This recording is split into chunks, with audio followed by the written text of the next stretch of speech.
To call Mr. Singh a politician would be a grave injustice, because given his exceptional stint in public service, and similarly, I wouldn't want to venture and call him just a bureaucrat as well. His book, The Portraits of Power, which gives you a ringside view, and Mr. Singh in the ring himself, which brings me to a very interesting point that you make in your book, on probably whether there is a need for, or probably is there a time to rethink constitutional reforms. You introspect and talk a lot about the Westminster model, actually, of parliamentary democracy, being kind of de jure, if not de jure, but then de facto replaced by the presidential model. What do you think about this kind of feature playing out in India and the rest of the world? So, Vaidhi, you have raised an important issue, which I touch in my book in some detail, particularly if you look at the chapter on the evolution of the Prime Minister's office, the relationship between the Cabinet Office and the Prime Minister's office. I do point out that initially, in the first few years of our independence, Pandit Jawaharlal Nehru really was served by what Lord Wavell had described in a letter which he had written, to say that the Cabinet Office, namely the Secretary to the Cabinet, was also the principal private secretary to the Prime Minister. And he writes, with perhaps tongue-in-cheek, that this was to deliberately prevent Nehru from going astray and from the institution of the Cabinet Office being in any way diluted. This tradition continued for very long. It continued till the diminutive Lal Bahadur Shastri decided to appoint L.K. Jha for the first time as Secretary to the Prime Minister. Namely, the Secretary to the Prime Minister then had an identity distinct from the Cabinet Secretary. And for the first time at that time, which I have mentioned in the book, Vaidhi, the rules of transactional business were amended. They were amended to have a new insert in the rules, namely the recognition of the Prime Minister's office as an entity recognized under the transactional business rules. That was, if you ask me, a watershed point. Now, over a period of time, the relationship between the Cabinet Office and the Prime Minister's office has been an evolving dynamics, depending on the temperament and depending on the needs of the time. They have settled a kind of a working equilibrium. Now, if you see all over the world again, at one point in time in America, 5 to 6% control of any market was considered too much control, and antitrust proceedings would start. Today we're living in a world where each and every industry, you're talking about 20-30% control by single companies, especially in the digital world, where 90% of the market is often controlled by one or two players.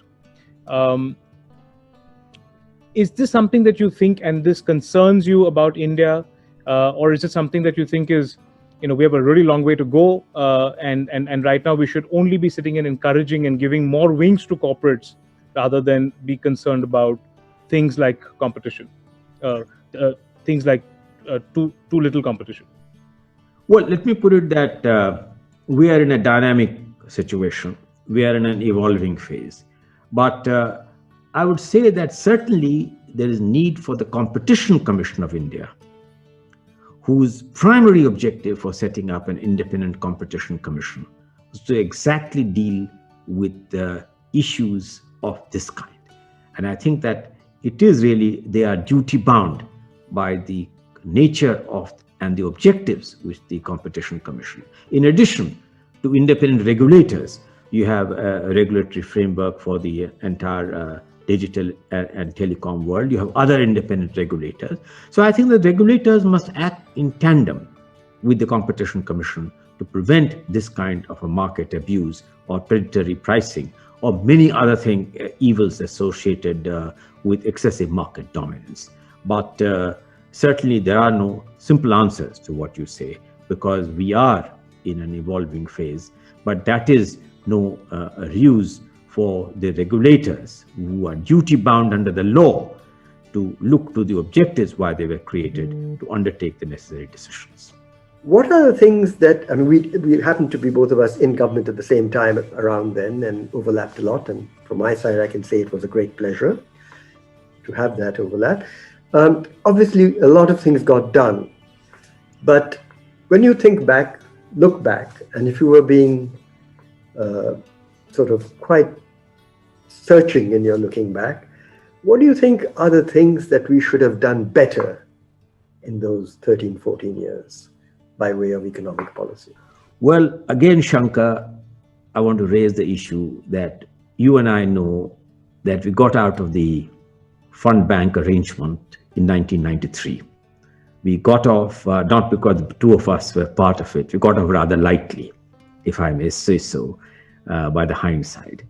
And that having got off the fund bank arrangement, we perhaps felt that there was no compulsion to undertake some other important reforms which would have made a qualitative difference. What were these? These were structural reforms, reforms in the factors of production, in terms of land, labor. The financial sector reforms went in on a back burner. That has come to haunt us even till today. Issues of labor reforms continue to be elusive even today.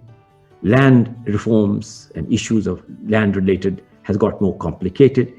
Issues of social sector reforms in terms of education and in terms of health also did not occupy the kind of priority which it should.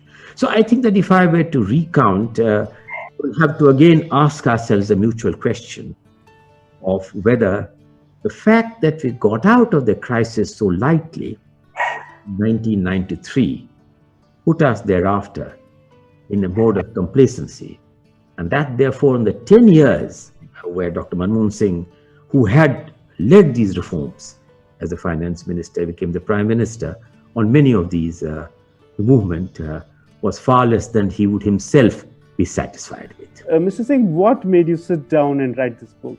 You know, when I look back on, and this is something that Shankar will also have some empathy with, when I look back on the generation of the iconic civil servants, look at people like L.K. Jha, L.P. Singh, own father, many others, K.B. Lal, none of them were left behind a scrap of paper.